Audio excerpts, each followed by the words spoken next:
Selamat malam, perkenalkan nama saya Elizabeth Ladisia Putri Heuk dengan NIM 2103030087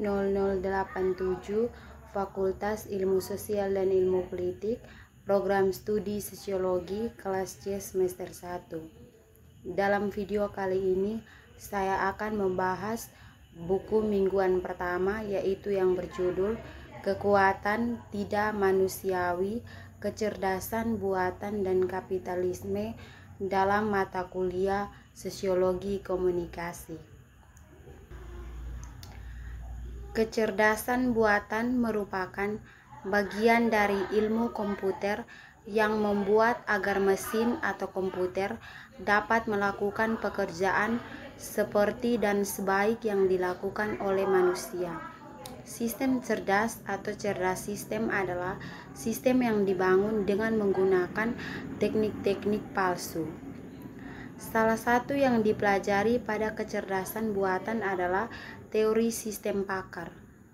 Pada zaman globalisasi seperti saat ini, kita tidak bisa lepas dari mesin yang bernama komputer. Semua kegiatan yang berhubungan dengan aktivitas belajar maupun pekerjaan sangat membutuhkan komputer. Kecanggihan teknologi semakin memudahkan manusia dalam menyelesaikan aktivitas dalam kehidupan sehari-hari. Karena komputer merupakan suatu mesin yang bisa digunakan untuk membuat aplikasi apapun sesuai yang kita pesanan. Hanya saja kita harus mengetahui kemampuan atau kapasitas dari mesin tersebut. Semua yang kita ingin atau apa yang kita tahu semua ada di dalamnya. Seperti permainan, ilmu pengetahuan, bisnis atau ekonomi, kedokteran, farmasi, militer, politik, dan lain sebagainya. Meskipun tidak ada yang dapat meramalkan masa depan secara rinci, jelas bahwa komputer dengan tingkat kecerdasan manusia atau lebih akan memiliki dampak besar pada kehidupan sehari-hari dan peradaban di masa depan. Yang berikut pengertian kecerdasan buatan atau palsu kecerdasan atau ID. Kecerdasan buatan adalah salah satu cabang ilmu pengetahuan berhubungan dengan pemanfaatan mesin untuk memecahkan masalah yang rumit dengan cara yang lebih manusiawi. Hal ini biasanya dilakukan dengan mengikuti atau mencontoh karakteristik dan analogi berpikir diri, kecerdasan atau inteligensi manusia dan menerapkannya sebagai algoritma yang dikenal oleh komputer. Melalui suatu pendekatan yang kurang lebih fleksibel dan efisien, dapat diambil ketergantungan dari keperluan yang memperoleh bagaimana wujud dari perilaku kecerdasan buatan.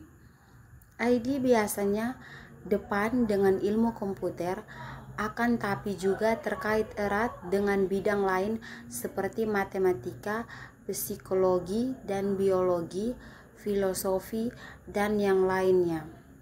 Kemampuan untuk mengkombinasikan pengetahuan dari semua bidang ini pada akhirnya akan bermanfaat bagi kemajuan dalam upaya menciptakan suatu kecerdasan buatan. Pengertian lain dari kecerdasan buatan adalah bagian ilmu komputer yang membuat agar mesin komputer dapat melakukan pekerjaan seperti dan sebaik yang dilakukan manusia. Pada awal dibuatnya, komputer hanya diaktifkan seperti dan sebaik yang dilakukan manusia. Yang berikut sejarah kecerdasan buatan. Kecerdasan buatan termaksud bidang ilmu yang relatif muda. Pada tahun 1950-an, para ilmuwan dan peneliti ilmuwan mulai bagaimana Caranya agar mesin dapat melakukan pekerjaan seperti yang bisa dikerjakan oleh manusia.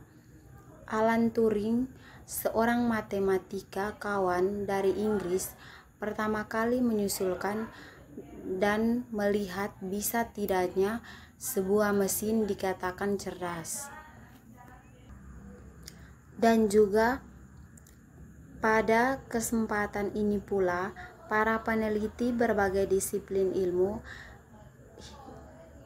dihindari berbagai universitas, industri, dan berbagai kelas lainnya bertemu untuk membahas karya mereka dan saling bertukar pikiran. Pada konferensi tersebut juga didefinisikan tujuan utama dari kecerdasan buatan, yaitu mengetahui dan memodelkan proses-proses berpikir manusia dan mendesain mesin agar dapat meniru kelakuan manusia tersebut. Kapitalisme merupakan sistem ekonomi politik yang didasarkan pada hak milik pribadi, di mana dalam kapitalisme terdapat tujuan untuk kepentingan pribadi tanpa menghargai kebutuhan masyarakat dan menghormati kepentingan umum, dan lebih mengarahkan kemampuan dan potensi yang ada untuk meningkatkan kekayaannya. Namun, dengan adanya sistem kapital ini menjadikan masyarakat lebih bersemangat untuk bekerja, melatih untuk lebih kreatif dalam menjalankan usahanya. Yang berikut kita lihat sejarah kapitalisme. Kapitalisme atau kapital adalah suatu paham yang meyakini bahwa pemilik modal bisa melakukan usahanya untuk meraih keuntungan sebesar-besarnya, di mana pemerintah tidak dapat melakukan intervensi pasar, atau Wikipedia bahasa Indonesia ensiklopedia bebas. Sistem kapitalisme sepenuhnya memihak dan menguntungkan pihak-pihak pribadi kaum bisnis swasta. Seluruh keputusan yang menyangkut bidang produksi, baik itu alam dan tenaga kerja, dikendalikan oleh pemilik dan diarahkan untuk mendapatkan keuntungan sebesar-besarnya. Kapitalisme juga memiliki sejarah yang panjang, yaitu sejak ditemukannya sistem perniagaan yang dilakukan oleh pihak swasta. Akan tetapi, bukan hanya kritik saja yang mengancam kapitalisme, melainkan juga ideologi lain yang ingin melenyapkannya, seperti komunisme. Kapitalisme mulai mendominasi kehidupan perekonomian ekonomi dunia barat sejak runtuhnya feodalisme. Akar kapitalisme dalam beberapa hal bersumber dari filsafat Romawi kuno. Hal ini juga muncul pada ambisinya untuk memiliki kekuatan dan meluaskan pengaruh serta kekuasaan. Kapitalisme berkembang secara bertahap dari feodalisme sampai pada kapitalisme.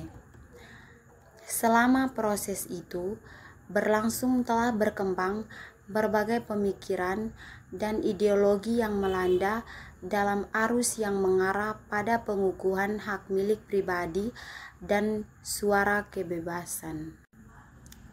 Bapa kapitalisme yaitu Adam Smith mengemukakan 5 teori dasar dari kapitalisme, yaitu yang pertama, pengakuan hak milik pribadi tanpa batas-batas tertentu.